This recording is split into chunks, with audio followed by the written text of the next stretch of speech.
बच्चों, मैं दीपक शर्मा आपके अपने YouTube चैनल दीपक साइंस क्लासेस में आपका स्वागत है। बच्चों, इससे पहले वाले वीडियो लेक्चर में न्यूक्लियर फिजिक्स में हमने बात की थी न्यूक्लियर साइज के बारे में कि नाभिक का आकार कितना होता है। ठीक है, उसकी नाभिक की जो रेडियस होती है वो किस फॉर्मूले से ज्ञात की जाती है। और हमने ये भी बात की थी कि परमाणु का आकार होता है वो 10⁻⁻10 मीटर कोटि का होता है, जबकि नाभिक का जो आकार होता है वो 10⁻⁻15 मीटर कोटि का होता है, यानी कि फर्मी कोटि का होता है। और मैंने ये बात भी आपसे क्लियर की थी कि जो नाभिक का जो परमाणु होता है वो नाभिक से 10⁵ गुना क्या होता है बच्चों, बड़ा होता है। और हमने जो नाभिक की जो त्रिज्या का जो फॉर्मूला था बच्चों, हमारे पास में R = R0 1⁻1/3।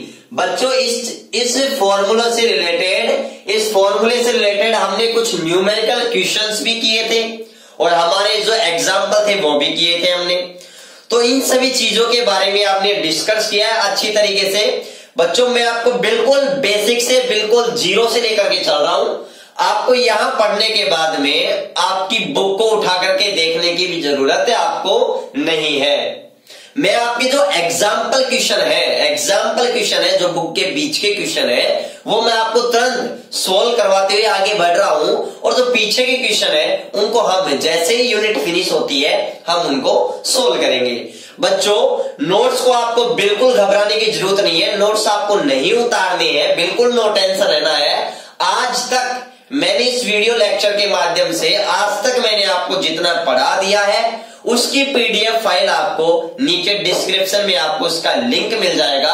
आप वहां जाकर के इसके अपलोड कीजिए और आप अपने नोट्स उतारना चाहो तो आप उतार सकते हो। ठीक है, जैसे जैसे मैं पढ़ाता जाऊंगा वैसे वैसे मैं आपको पीडीएफ फाइल वगैरह अपलोड कराता रहूंगा और लास्ट टाइम में मैं आपको एक बार पूरे यूनिट की मैं आपको पीडीएफ फाइल अवेलेबल करवा दूंगा, क्योंकि बच्चों मैं हर साल हर ईयर अपने नोट्सों को भी अपडेट करता रहता हूं।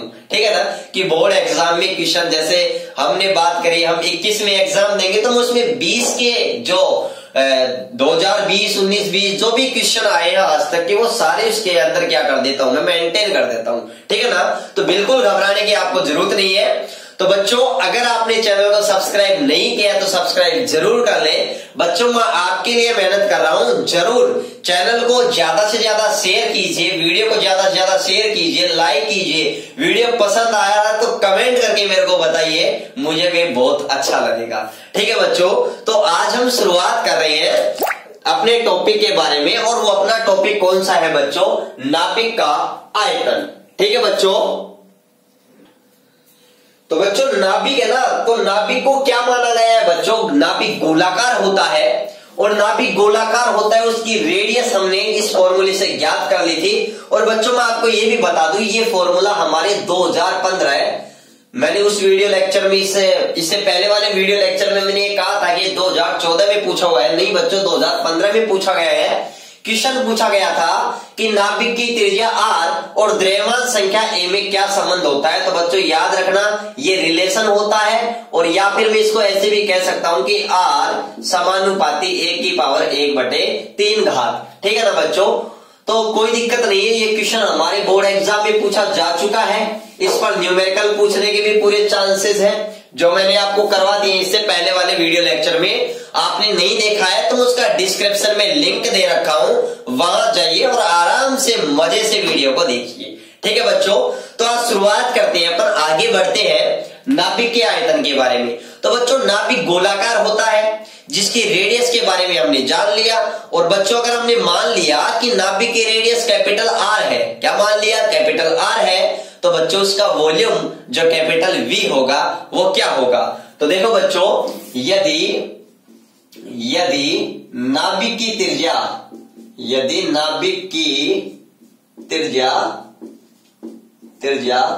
कैपिटल R, क्या है बच्चों, कैपिटल R है, तो उसका आयतन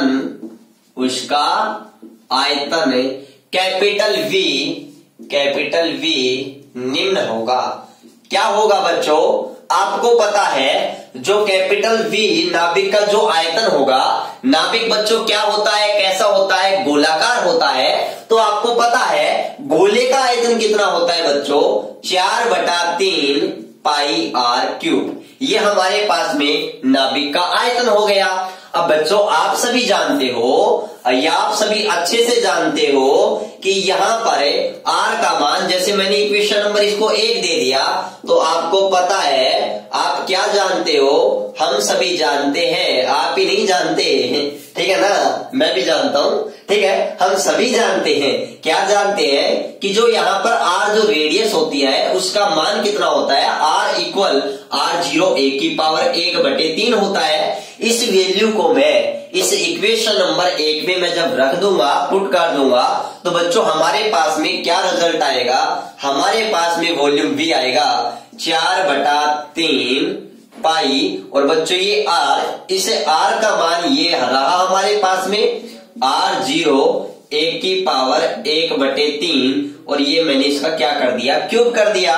तो बच्चों आप अच्छे से देख रहे हो कि यहाँ पर 4/3 पाई, देखो यहाँ r0 है, r0 का क्यूब करूंगा तो बच्चों मेरे पास में क्या आएगा, r0 क्यूब आ जाएगा। और बच्चों यहाँ पर 1 की पावर 1/3 है, और उसका भी मैं क्या कर रहा हूँ, क्यूब कर रहा हूं, तो वही बात आ गई, क्या आ गई, इसको 3 से एक तरीके से मल्टीप्लाई कर रहे हैं, तो यहाँ 3 से 3 क्या हो जाएगा बच्चों, कैंसिल हो जाएगा। तो यहाँ हमारे पास केवल क्या बच जाएगी, a बच जाएगी। अब बच्चों देखो यहाँ पर आप बिल्कुल अच्छे से देख रहे हो, और क्या देख रहे हो बच्चों, देखो ये हमारे पास में नाभिक का क्या आ गया बच्चों, आयतन आ गया।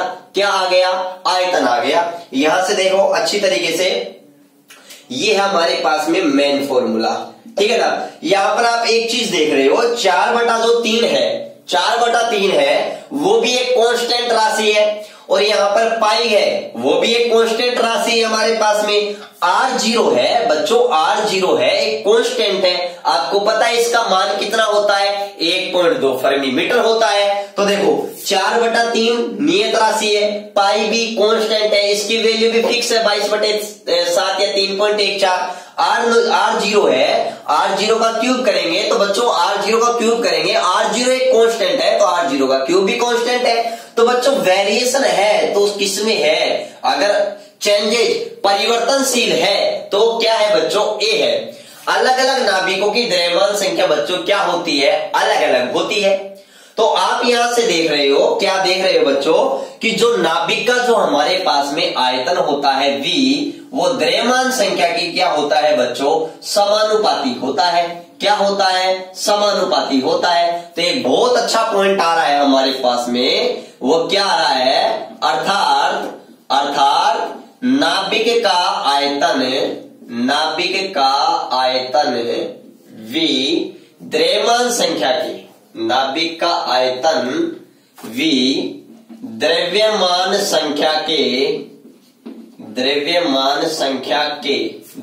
संख्या जिसे हम ए से प्रदर्शित करते हैं, तो नाभिक का आयतन द्रव्यमान संख्या A के क्या होता है बच्चों, समानुपाती। क्या होता है, समानुपाती होता है।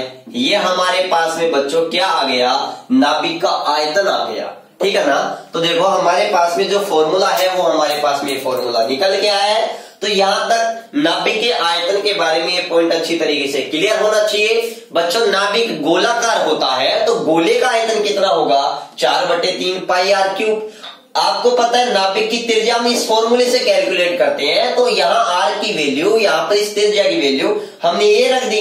ये रखने के बाद में आप देख रहे हो 4/3 है, पाई है, r0 का क्यूब है। ये सारी चीजें यहां से यहां तक, कौन सी, ये यहां तक, ये चीजें हमारे पास में बच्चों क्या आ रही है, कांस्टेंट आ रही है। क्या आ रही है, कांस्टेंट आ रही है, नियत है। तो बच्चों ये आयतन है ना V, ये केवल और केवल किस पर डिपेंड करेगा, द्रव्यमान संख्या A पर डिपेंड करेगा।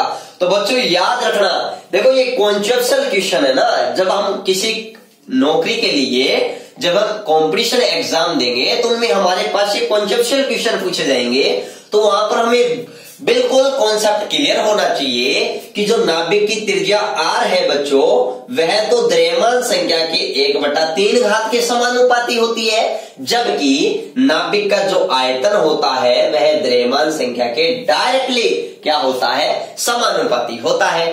ठीक है ना। तो ये सभी पॉइंट बिल्कुल हमें बेसिक से अच्छे से कवर होनी चाहिए। ठीक है ना। तो बच्चों इसका स्क्रीनशॉट लीजिएगा आप सभी। ठीक है, ये हमारा नाभिक का आयतन हो गया, तो आप सभी ने इसका स्क्रीनशॉट ले लिया होगा।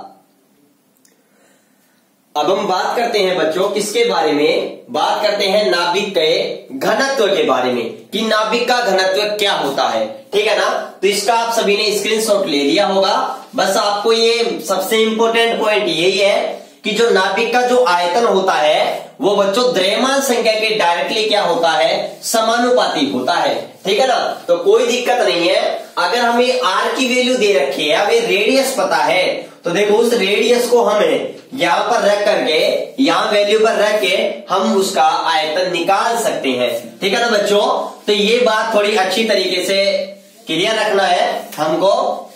अब हम बात करते हैं किसके बारे में, नाभिक के घनत्व के बारे में, कि नाभिक का घनत्व हम कैसे ज्ञात करते हैं और नाभिक का घनत्व क्या होता है, किस पर डिपेंड करता है। इन सभी बेसिक चीजों के बारे में मैं आपसे डिस्कस करने वाला हूं। ठीक है। तो अब हमारा टॉपिक क्या है बच्चों, अब हमारा टॉपिक है नाभिक का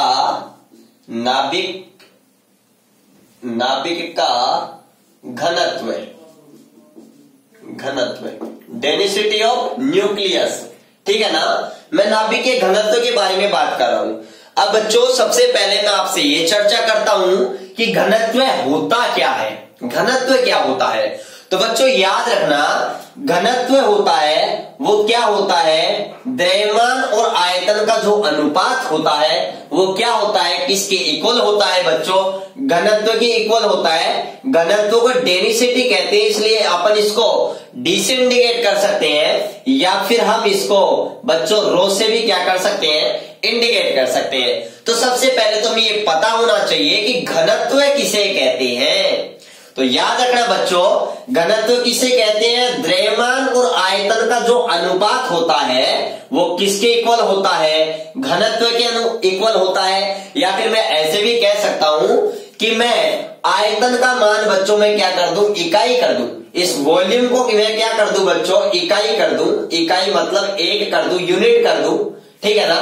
तो याद रखना, इकाई आयतन के अंदर जो द्रव्यमान होता है वो द्रव्यमान ही बच्चों किसके इक्वल आ रहा है, किसके इक्वल आ रहा है, घनत्व के इक्वल आ रहा है। क्योंकि मैंने आयतन को तो क्या कर दिया, इकाई कर दिया, और मैंने इकाई को अगर मैं किसी भी संख्या में, अगर मैं इकाई का किसी भी संख्या के अंदर भाग दूंगा तो वह संख्या ही हमारे पास आएगी। तो जब मैं एकांक आयतन मतलब इकाई आयतन या एकांक आयतन में जो द्रव्यमान होता है बच्चों वही किसके बराबर होता है, या वही क्या कहलाता है, घनत्व कहलाता है। तो सिंपल सी बात है, नाभिक का घनत्व पढ़ रहे हैं हम कि नाभिक का घनत्व क्या होता है। तो नाभिक के एकांक आयतन में या नाभिक के एकांक आयतन का जो द्रव्यमान होता है उसे बच्चों क्या कहते हैं, हम नाभिक का घनत्व कहते हैं। या फिर मैं कहूं नाभिक के जो आयतन में कितना द्रव्यमान उपस्थित है उसका जो रेशियो है, अनुपात है, वो बच्चों क्या कहलाता है, नाभिक का घनत्व कहलाता है। तो मैं बात करता हूं नाभिक के घनत्व के बारे में कि नाभिक का घनत्व किसे कहते हैं और नाभिक का घनत्व कैसे निकालते हैं। तो सबसे पहले मैं बात करूं नाभिक के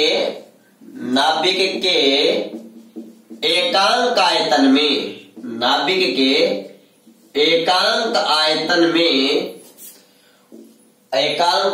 में द्रव्यमान को नाभिक का घनत्व, जिसे मैं यहां रो से प्रदर्शित कर रहा हूं, नाभिक का घनत्व कहते हैं। नाभिक का घनत्व बच्चों कहते हैं। ये बात आप अच्छी तरीके से याद रखना। देखो इधर, यहां पर अगर मैं नाभिक के घनत्व के बारे में बात करूं तो बच्चों आपको पता है जो नाभिक का घनत्व होता है, किसका घनत्व होता है, नाभिक का जो घनत्व होता है वो क्या आएगा बच्चों, नाभिक का द्रव्यमान, नाभिक का द्रव्यमान बटे नाभिक का आयतन, नाभिक का आयतन।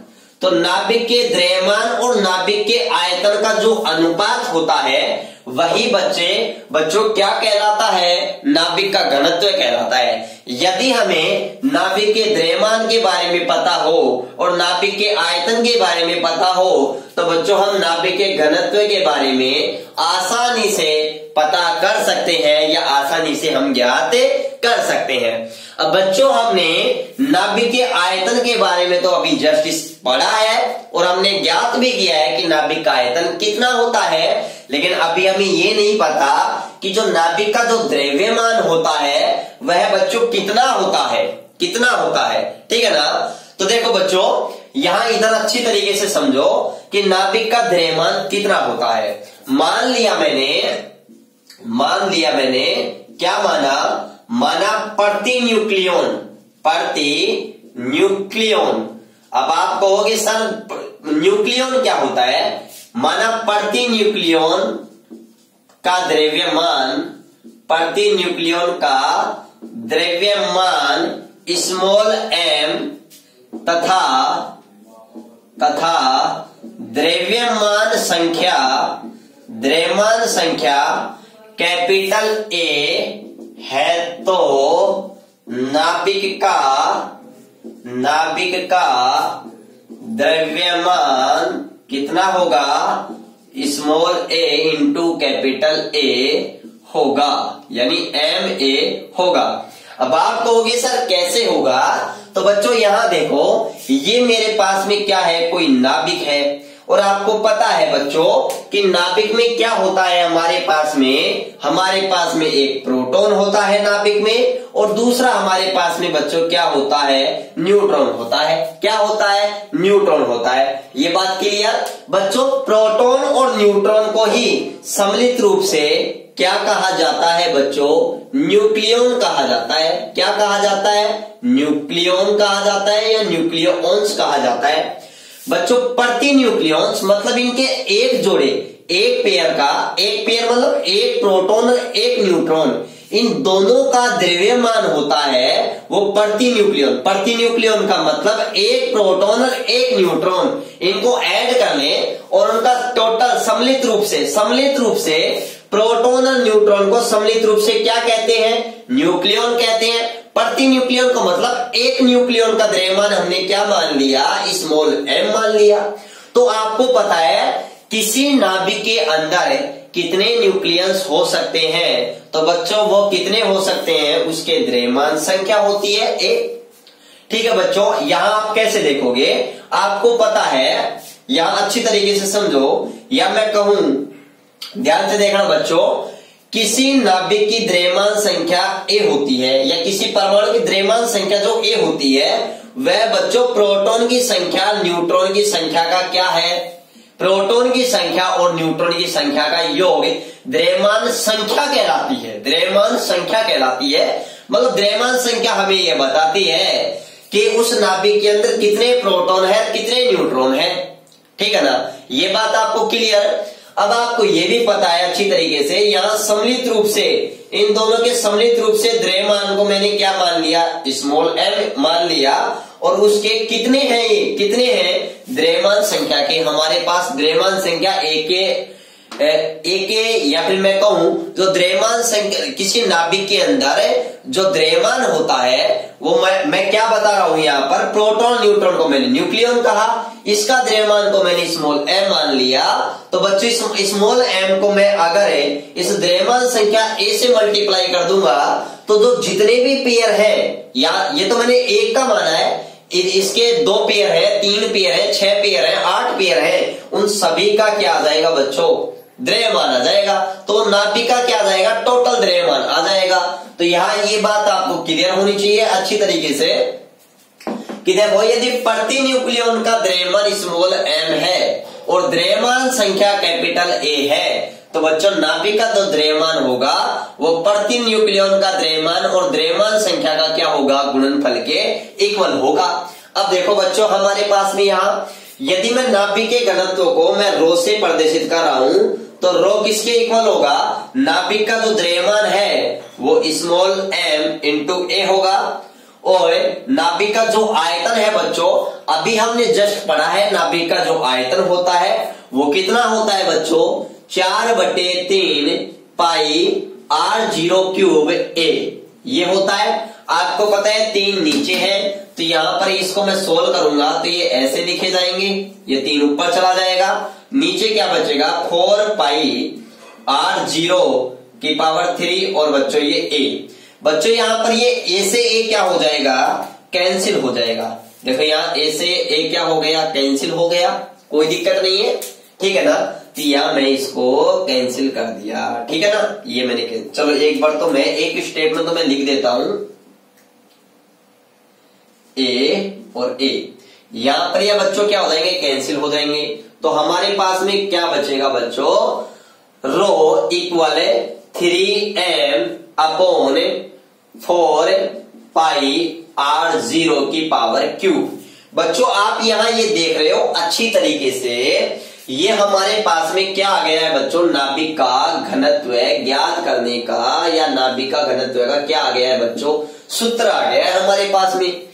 अब बच्चों आप यहां इस सूत्र के अंदर आप अच्छी तरीके से देख रहे हो और वो क्या देख रहे हो, पहली बार यहां पर 3 भी क्या है, कांस्टेंट है, स्मॉल m भी कांस्टेंट है, 4 भी क्या है, कांस्टेंट है, पाई भी क्या है, कांस्टेंट है और r0 भी क्या है बच्चों, कांस्टेंट है। इसका मतलब मैं ये कह सकता हूं कि जो नाभिक का जो घनत्व होता है वो हमेशा बच्चों क्या रहता है, नियत रहता है, या मैं कहूं अचर रहता है, या फिर मैं कहूं कांस्टेंट रहता है। यहां तक ये बात बच्चों आपके क्लियर होनी चाहिए। क्यों, क्योंकि ये नाभिक का जो घनत्व है वो डिपेंड नहीं कर रहा है। दूसरी इंपॉर्टेंट बात बच्चों, जो नाभिक का घनत्व है वह द्रव्यमान संख्या a पर भी डिपेंड नहीं कर रहा है, क्योंकि यहाँ द्रव्यमान संख्या ऊपर नीचे है a है तो यहाँ पर क्या हो गई, कैंसिल हो गई। तो बच्चों इंपॉर्टेंट पॉइंट है कि नाभिक का जो घनत्व होता है वह द्रव्यमान संख्या पर निर्भर नहीं करता है। ये बात बच्चों क्लियर। तो यहां देखो बच्चों, मैं इस समीकरण से हमारे पास में क्या स्पष्ट हो रहा है, इससे स्पष्ट है कि क्या स्पष्ट हो रहा है बच्चों, यहां देखना आप अच्छी तरीके से क्या स्पष्ट हो रहा है। देखो इससे स्पष्ट है कि, देखो बच्चों क्या क्या स्पष्ट हो रहा है, ये हमारे लिए बहुत इंपॉर्टेंट पॉइंट है, ठीक है ना। पहली बात क्या स्पष्ट है कि नाभिक का घनत्व क्या होता है बच्चों, नियत होता है। या फिर मैं पहली बात ये कहूं, नाभिक का घनत्व द्रव्यमान संख्या ए पर निर्भर नहीं करता है। ये पहली पॉइंट याद रखना बच्चों, नाभिक का जो घनत्व होता है वह द्रव्यमान संख्या पर डिपेंड नहीं करता है। तो देखो दिमाग में एक थीम सेट होनी चाहिए, बिल्कुल कॉन्सेप्ट क्लियर होना चाहिए कि जो त्रिज्या है, नाभिक की त्रिज्या है वह द्रव्यमान संख्या के 1/3 घात के समानुपाती होती है, आयतन है वह द्रव्यमान संख्या के ही समानुपाती होता है, और जबकि जो नाभिक का घनत्व होता है वह ए पर डिपेंड नहीं करता है। ऐसे बिल्कुल कॉन्सेप्ट अपने क्लियर होनी चाहिए, ठीक है बच्चों। अब देखो उसके बाद में दूसरा पॉइंट क्या आता है बच्चों, देखो किसी भी नाभिक के लिए अगर मैं घनत्व का मान कैलकुलेट करता हूं तो बच्चों याद रखना वो घनत्व सदैव क्या रहेगा, नियत रहेगा, अचर रहेगा, ठीक है ना। तो याद रखना प्रत्येक नाभिक का घनत्व सदैव क्या रहता है बच्चों, नियत या फिर मैं कहूं अचर या फिर मैं कहूं कांस्टेंट होता है, कांस्टेंट होता है। अब आप कहोगे सर ये कांस्टेंट कितना होता है, तो पहली बात तो हमारे ये दोनों पॉइंट क्या होने चाहिए बच्चों, अच्छी तरीके से क्लियर होने चाहिए कि जो नाभिक का घनत्व होता है वो द्रव्यमान संख्या ए पर निर्भर नहीं करता है। दूसरी बात, प्रत्येक नाभिक का घनत्व होता है वो बच्चों क्या होता है, नियत होता है। ठीक है बच्चों, ये बात हमें अच्छी तरीके से क्लियर होनी चाहिए। ठीक है, यहां तक हमारे अच्छी तरीके से क्लियर होगा। अब बच्चों अगर मैं बात करूं, यदि मैं इसमें यहां पर वैल्यू रखता हूं, तो वैल्यू रखने के बाद में अगर मैं बात करूं नाभिक के घनत्व के बारे में, तो बच्चों नाभिक के घनत्व के बारे में मैं यहां पर ये लिख सकता हूं, वैल्यू रखने पर 3 इंटू m की वैल्यू कितनी है 1.6 इंटू 10 की पावर -27 किलोग्राम।